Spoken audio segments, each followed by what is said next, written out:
சூரி விஜய் சேதுபதியுடைய விடுதலை பாட்டுக்கான first look இன்று 11:30 AM வெளியாகப்போகிறதாக நேற்று அஃபிஷியலாக சொல்லியிருக்காங்க. இந்த ஃபர்ஸ்ட் லுக் உடனே ரிலீஸ் மென்ஷன் பண்ண வாய்ப்பு இருக்கு. தீபாவளிக்கு தான் ரிலீஸ் ஆகும். இந்த படம் மனோரதங்கள் ட்ரெய்லரு ரிலீஸ் ஆகிருக்கு. இந்த ட்ரெய்லருக்கான லிங்க் டிஸ்கிரிப்ஷனில் கொடுத்துருக்கேன். 9 stories, 9 super stars, 9 legendary film makers, உலக நாயகன் கமல்ஹாசன், மோகன்லால், மம்முட்டி, ஃபஹத் ஃபாசில் இதெல்லாம் நடிச்சிருக்காங்க. ஜி5 OTTல ஸ்ட்ரீமிங்காக போகிறது ஆகஸ்ட் 15 இது யுவன் சங்கர் ராஜா மியூசிக்கில் PS மித்ரன் டைரக்ஷனில் கார்த்தி நடிக்கிற சர்தார் 2 படத்தில் SJ சூர்யா ஆன் படம் இருக்காரு. இது அஃபிஷியலாக சொல்லியிருக்காங்க. அடுத்தடுத்த அப்டேட்ஸ் இந்த படத்துல இருந்து சீக்கிரம் வெளியாகும்.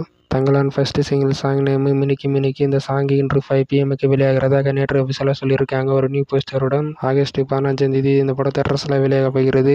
நேற்று வெளியான ராயன் ட்ரெய்லருக்கான லிங்க் டிஸ்கிரிப்ஷனில் கொடுத்துருக்கேன். இந்த ட்ரெய்லர் எப்படி இருக்குது அப்படின்னு பார்க்கலாம். ட்ரெய்லரில் தனுஷாக இருக்கட்டும், SJ சூர்யாவாக இருக்கட்டும், செல்வராகவனாக இருக்கட்டும் எல்லாமே நல்லா பண்ணியிருக்காங்க. அந்த 3 கேரக்டர்ஸுமே நடிப்பில் செம்மையாக பண்ணுவாங்க. அந்த 3 கேரக்டர்ஸுமே இந்த படத்தில் முக்கியத்துவம் இருந்துச்சு அப்படின்னா, அவங்களுடைய பர்சன்ஸ் அதிகமாக இருந்துச்சு அப்படின்னா இந்த படம் பாக்ஸ் ஆஃபீஸ் கலெக்ஷனில் சம்பவம் பண்ணுறது உறுதி. அதில் எந்த மாற்றமும் இல்லை. ஜூலை 26 இந்த படம் வேர்ல்டு விட தேட்டர்ஸில் வெளியாக போகிறது. SJ சூர்யாவுடைய லைனப்ஸை பார்த்தோம்னா தனுஷுடைய ராயன் படம், சேன் விக்ரமுடைய வீரதீர சூரன் படம், பிரதீப் ரங்கநாதனுடைய LIC படம், கார்த்தியுடைய சர்தார் 2 படம், அதுக்கடுத்து கேம் சேஞ்சர் படம், சரிபோதா சனிவாரம் படம், இந்த 2 தெலுங்கு படங்களுமே நடிச்சிருக்காரு SJ சூர்யா. இதுதான் SJ சூர்யாவுடைய லைனப்ஸ். கிச்சா சுதீப்புடைய மேக்ஸ் டீசர் ரிலீஸ் ஆகிருக்கு. இந்த டீசருக்கான லிங்க் டிஸ்கிரிப்ஷனில் கொடுத்துருக்கேன். ஆக்ஷன் த்ரில்லர் இந்த படத்துக்கான ஜேனர்.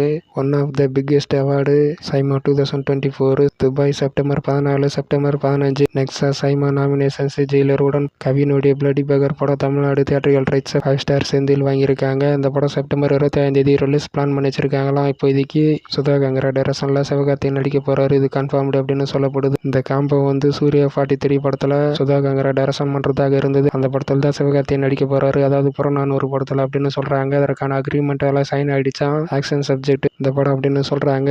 ஆகாஷ் கிருஷ்ணன் ஒரு புதிய ப்ரொடியூசர் இந்த படத்தை ப்ரொடியூஸ் பண்றாங்க. புறநானூறு தான் SK26 அப்படின்னு சொல்லப்படுது. சிவகார்த்திகேயனுடைய அமரன் அப்டேட் இன்று 5 PM வெளியாக போகிறது. அது ரிலீஸ் டேட் அறிவிப்பு வர வாய்ப்பு இருக்கு. அக்டோபர் 10 இந்த படம் தேட்டர்ஸ்ல வெளியாக போகிறது அப்படின்னு நியூஸ் வந்திருக்கு. இப்போ இதுக்கான நியூஸ் இது சின்ன அறிகுறியே சொல்லியிருக்காங்க. இன்று 5 PM வெளியாக போகிறதாக நேற்று அஃபிஷியலாக சொல்லியிருக்காங்க. ப்ரொடக்ஷன் டீம்ல இருந்து அக்டோபர் 10 பூஜா ஹாலிடே ஸ்பெஷலாக சிவகார்த்திகேயனுடைய அமரன் படம் ரிலீஸ் ஆக போகிறது அப்படின்ற மாதிரி நியூஸ் வந்துட்டு இருக்கு. ஏற்கனவே சூர்யாவுடைய கங்குவா படம் அக்டோபர் 10 ரிலீஸ் ஆக போகிறதாக அஃபிஷியலாக சொல்லியிருந்தாங்க. அதே போல சூப்பர் ஸ்டார் ரஜினிகாந்துடைய வேட்டையன் படம் அல்லது விடாமுயற்சி படம் அக்டோபர் 10 ரிலீஸ் ஆகும் அப்படின்ற மாதிரி நியூஸ் வந்துட்டு இருந்தது. இந்த 2 படமே இப்போ அக்டோபர் 10 ரிலீஸ் ஆக போகிறது இல்லை அப்படின்னு கன்ஃபார்ம்டு ஆகிடுச்சு. வேட்டையின் படமோ அல்லது விடாமுயற்சி படமோ தீபாவளிக்கு ரிலீஸ் ஆக போகிறது. அமரன் படமோ கங்குவா படமோ அக்டோபர் 10 ரிலீஸ் ஆக போகிறது அப்படின்னு சொல்றாங்க. நியூஸ் வந்த மாதிரி சூர்யாவுடைய கங்குவா படமும் சிவகார்த்திகேயனுடைய அமரன் படம் அக்டோபர் 10 ரிலீஸ் கிளாஸ் ஆச்சு அப்படின்னா பாக்ஸ் ஆஃபீஸ் கலெக்ஷன்ல அந்த 2 படமும் என்ன சம்பவம் பண்ணுது அப்படின்னு வெயிட் பண்ணி பார்க்கலாம்.